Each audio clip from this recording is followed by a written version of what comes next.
Hello, this is AJ McDonald with McDonald Financial Services. We have Devin Jones here today, and we're going to talk about what happened last week in the markets. Thank goodness, I don't think we had any major people pass away last week. Not that I heard of. And then talk a little bit about politics. Anything happen in the world of politics last week? Yeah, there's a couple of hot buttons, I suppose, that we could touch on for sure. So, yeah, but I guess there's a few things. Which so one Martin Luther King Day on Monday. It was Martin Luther King Day, so markets were closed. The office was closed on Monday last week. So yep, you were sick, so that's great. Yep. Been a tough week last week, but back and better than ever. So hopefully we're on the mend. Big news, of course, would be the Davos, Switzerland meeting where Trump spoke.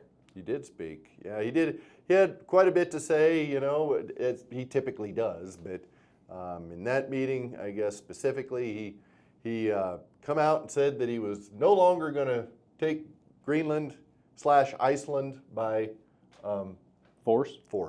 So, Well, yeah. Prior to that, he did say that, we're going to take Greenland one way or the other. Yeah, I guess you back it up a day to Tuesday, and then that's exactly what. And so that caused markets to drop. Not crazy, but 2% drop, biggest drop of the year for sure. Right. Yeah, wiped out what gains we did have for the year that we had built up. And then 10% tariffs on 8 European countries.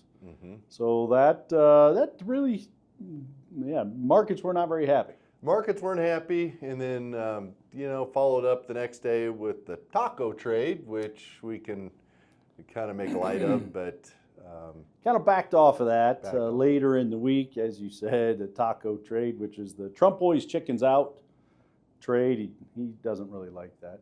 Right. But if you listen to his speech, and hopefully nobody watching did, because I like to say when he reads off his teleprompter and reads what is written for him by his professional speechwriters, it sounds pretty darn good. When he goes off script, he babbles like an old man that's, dare I say, an idiot. And I don't think he read one single thing off his teleprompter. And he babbled. I listened to much of it. I think it was over. It went on and on. It was like an hour. It was not good. So maybe now you will want to go watch it. But it was a big deal for the Europeans, sure. They had an emergency meeting about an emergency summit. I think that was Wednesday or Thursday. And they're trying to pull NATO together and say, well, if you attack one of us, you attack all of us. So things were pretty tense last week. Right. Right. But then he did follow it up, like you say. He did follow it up and backed off of what he was originally implying, and the markets rebounded. Well, yeah, he announced there's a framework for a deal. He made that deal with the head of NATO, right. His buddy, and so Greenland and Denmark, there's no deal. Right. So more to come. More to come on that. Hopefully, I would like to see him focus a little bit more on some U.S. problems.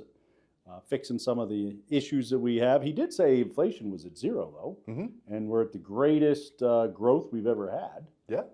He mentioned that in his speech. Yeah, that's come up in several speeches. So inflation did come out. December's inflation rate came out. How was it? Well, it wasn't off the charts high, but it's, Not great. Not great. Not zero. Certainly not zero. And not 2% where the Fed wants. Came in at 2.8% annualized. Ticked up just a touch higher. Yeah. So the Fed meets this week, Federal Reserve, highly anticipating no movement at all. That'll keep them in check, for sure. That'll keep them in check. A lot of the big banks are saying now they're expecting maybe just one cut this year. Yeah, I'm starting to see that poke up more and more, I guess, in the stuff that I'm reading, that one cut, maybe no cuts. Maybe no cuts this year. Well, it didn't help. So Jamie Dimon, CEO of J.P. Morgan Chase, one of the biggest banks in the country, one of the biggest in the world, well, Trump decided to sue him also last week for debanking. Yeah. What does that mean? Well, you tell me. I mean, I did read through it, and And Trump wasn't real happy with what I guess Chase and specifically did, J.P. Morgan Chase specifically did back in 2020, I believe. Mm-hmm. Right after, allegedly, after the January 6th. And so they decided to not do business with Trump and Trump's businesses after that. Right. So that's debanking. Right. So interesting. Probably goes nowhere. I would guess it goes nowhere again, just trying to make noise. Yeah. So speaking of noise, we are in the middle of earnings season right now. It's really taking a backseat. It kind of has taken a backseat. Are we? I didn't realize that. Yeah. We are, you're right, in earnings season. And, you know, so far it's been kind of meh. I mean, honestly, the banks have come in, financials have come out. They're usually the ones that come out first, or they do come out first. And they look, for the most part, pretty good. They looked pretty darn good. Earnings are pretty good for the fourth quarter. Mm-hmm. Nobody's paying any attention. Right, right. So, how about gold, silver? People are paying attention to gold and silver. We are hearing more and more from clients that wish they would have gotten into gold and silver. All-time highs, gold and silver. All-time highs, exactly. So, I did see silver touch briefly at $100 an ounce. Crazy. Last week. And then I also saw gold was really, really close to $5,000 Yeah, an ounce. sniffing it. So a lot of uncertainty in the world. You know, these geopolitical problems caused by Trump really are making people go to that safe haven, precious metals. Yeah. They used to, not too long ago, go to some of the cryptos. Staying away. So cryptos, which we're not fans of, doing pretty poorly. Mm-hmm. Yeah, not been a good trade so far this year. Well, and one of the things, you know, Trump has been talking about trying to cap credit card interest rates, 10%. We mentioned that in our last video as well. Mm-hmm. Big bank's not happy about it. You know, he'd really like to see mortgage rates come down. Well, after his talk in Davos, Switzerland, the 10-year Treasury actually went the other way and popped just under 4.3%, which means the 30-year Treasury is, you know, back up over 6.2. Yeah. So kind of going the other direction, not exactly going in the right direction, I guess, in his mind. So.